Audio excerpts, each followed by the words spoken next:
श्री कृष्णाय वयं नमः।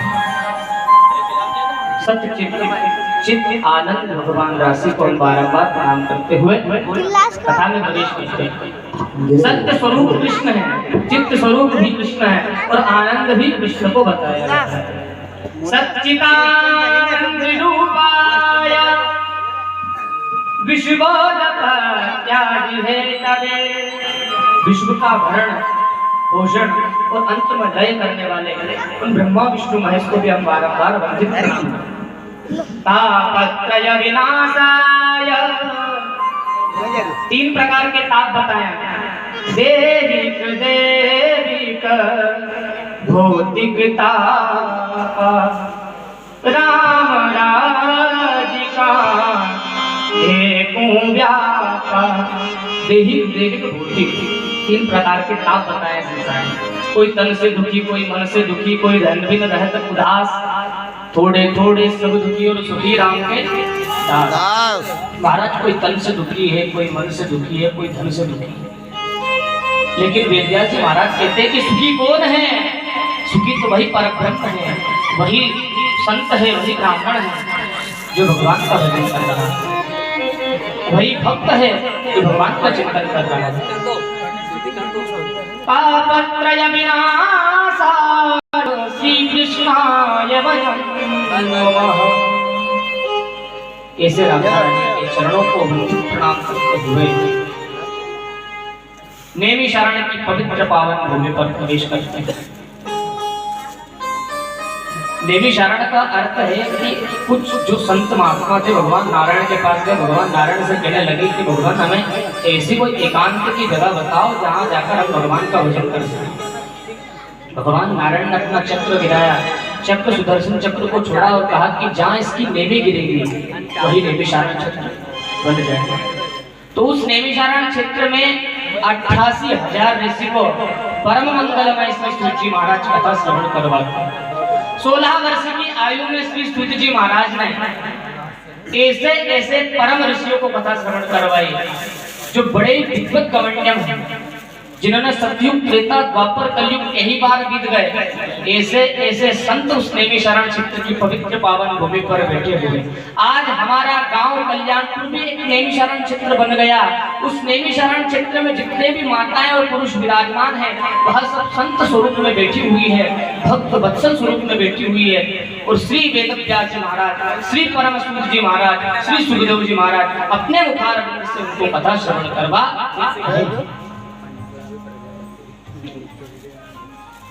अनंतमय आनंदमय आनंद राशि हो गई। महाराज श्री सूत जी महाराज परम मंगलमय कथा सुनाने लगे। सभी सोनकादिक ऋषियों ने श्री सूत जी महाराज से पूछा कि हमें ऐसी कोई पावनी और पूरित कथा को श्रवण करवाओ कि जिससे कि हमारा मोक्ष हो। सूत जी महाराज एक बड़ी सुंदर कथा है, आप ध्यान पूर्वक होकर उस कथा को श्रवण करिएगा। इस कथा को श्रवण करने मात्र से जीव परम धाम को चला जाता है। आइएगा हम वो पावनी कथा श्रवण करें। ये मावे पाप खतस्तु सदा दुराचारदा क्रोधयगनि दक्षः कुटिलाष्टिका।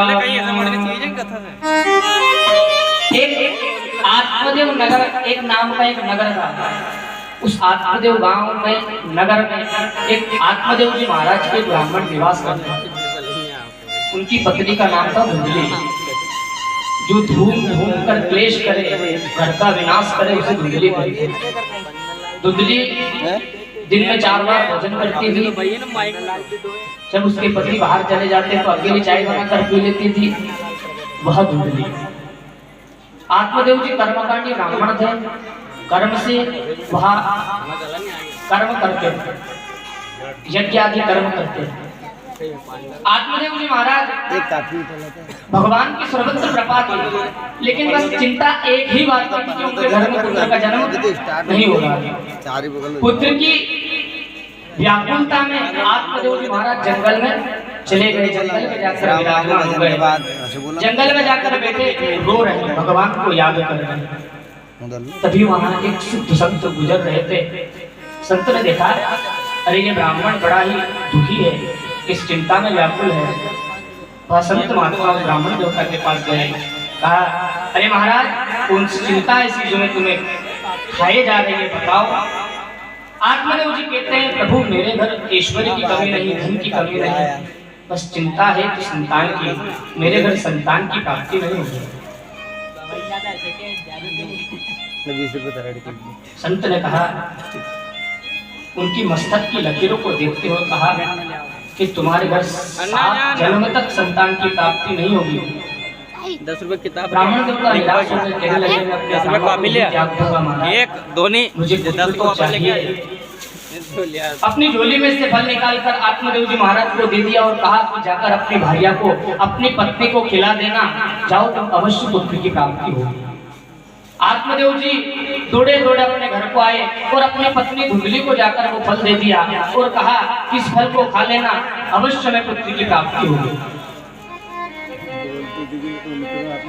लेकिन धुंधली तो धुंधली थी महाराज, उसकी बुद्धि में विकार भरा हुआ था, बड़ी मलिनता से रहती थी। धुंधली ने वो फल नहीं खाया। आंगन में गौ माता बती हुई थी, गौ को वो फल खिला दिया। उसकी बहन उससे मिलने के लिए आई, उसकी बहन गर्भवती थी। आई कहने लगी, तुम्हारे घर 2 संतान, मेरे घर एक भी संतान नहीं, अब की बार जो तुम्हारे गर्भ से संतान होगी वह मुझे दे देना। कहा ठीक है बहन, मैं तुम्हें मेरी संतान दे दूंगी। अब बैठ जाओ, चुपचाप बैठ जाओ, बोलो मत फालतू। इधर आत्मदेव जी महाराज प्रसन्नचित्त हो गए। धुंधली ने वो फल नहीं खाया। शौनकादिक ऋषि कहते हैं वो फल क्यों नहीं खाया? कहने लगी, इस फल में उस संत ने ना जाने क्या मिला दिया होगा, विष मिलाकर दे दिया होगा, मैं ये फल नहीं खा सकता, क्योंकि वो कुलक्ष्मी के स्वरूप में मानी गई है। अगर लक्ष्मी प्रसाद की स्त्री होती तो संत की उस फल को प्रसाद समझकर अगर खा भी लेती तो उसके घर गोकर्ण जैसे पुत्र का जन्म। लेकिन वह लक्ष्मी स्वरूप नहीं थी महाराज, वह कुलक्ष्मी के स्वरूप थी। उसकी बुद्धि विनाश की ओर ले जा रही है। उस धुंधली ने वो फल नहीं खाया, गौ माता को वो फल खिला दिया। इधर उसकी पत्नी उसकी बहन गर्भवती थी। 9वें महीने उसकी बहन को एक सुंदर से पुत्र का जन्म हुआ। इधर जब गौ माता को जो फल खिलाया, उस फल से गौ माता के गर्भ से भी गोकर्ण जी महाराज का प्राप्त हुआ। बोलो गोकर्ण भगवान की जय। संतों ने, ब्राह्मणों ने उनका नामकरण वही कर दिया गया, शास्त्रों के मत के अनुसार देखा जाए, क्योंकि गौ कर्ण का अर्थ होता है गौ के गर्भ से जन्म लिया, इसलिए उनका नाम गोकर्ण रखा। कोई संत कहते हैं कि उनके कान बड़े बड़े गौ माता की तरह है, तो इसलिए उनका नाम गोकर्ण रखा। ऐसे अनेक भाव संतों ने निकाले और उनका वही नामकरण कर दिया गया। आत्मदेव जी महाराज ब्राह्मणों को, संतों को लेकर अपने घर आए कि मेरे घर पुत्र का जन्म हुआ। आत्मदेव जी खुशी हो गए महाराज, उनकी खुशी का कोई ठिकाना नहीं कि भगवान से एक पुत्र मांगा था, हमारे घर 2 पुत्र का जन्म हुआ। ब्राह्मण उनके घर नामकरण करने के लिए आए धुंधकारी का, उनके पुत्र का, तो उनकी पत्नी धुंधकाली ने मना कर दिया कि नहीं, मेरा पुत्र है, नामकरण भी मैं ही करूंगी। बोले मेरा नाम धुंधली है तो मैं मेरे पुत्र का नाम धुंधकारु रखूंगी। अब यथा नाम यथा गुण, जैसा नाम रखोगे महाराज वैसे ही पुत्र में गुण आएंगे। हम सोचे बिना समझे नामकरण कर लेते हैं।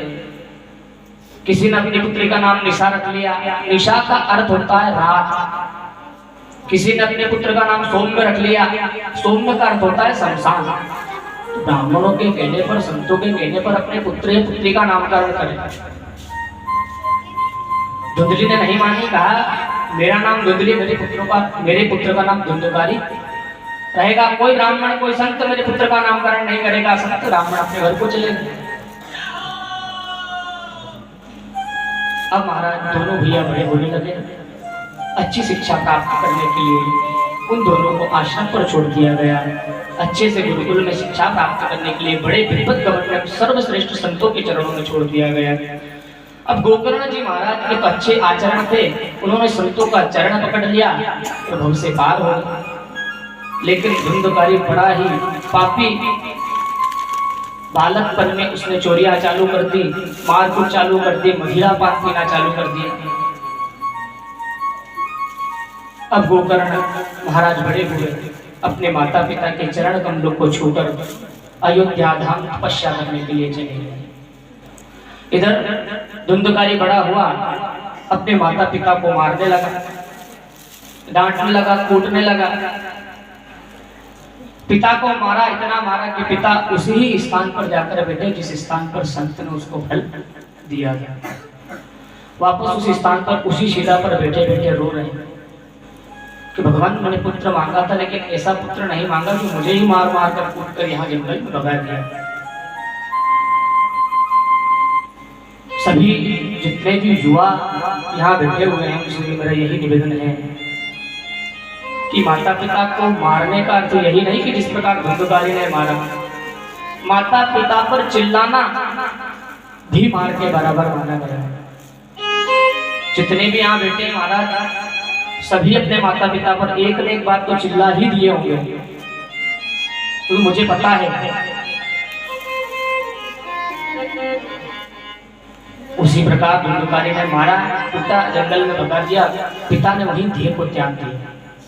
इधर उसकी माता धुंधली, उनको भी इतना मारा महाराज, मुंह में अंगारे भर दिए, उनकी भी मृत्यु हो गई। इधर धुंधकारी अघोर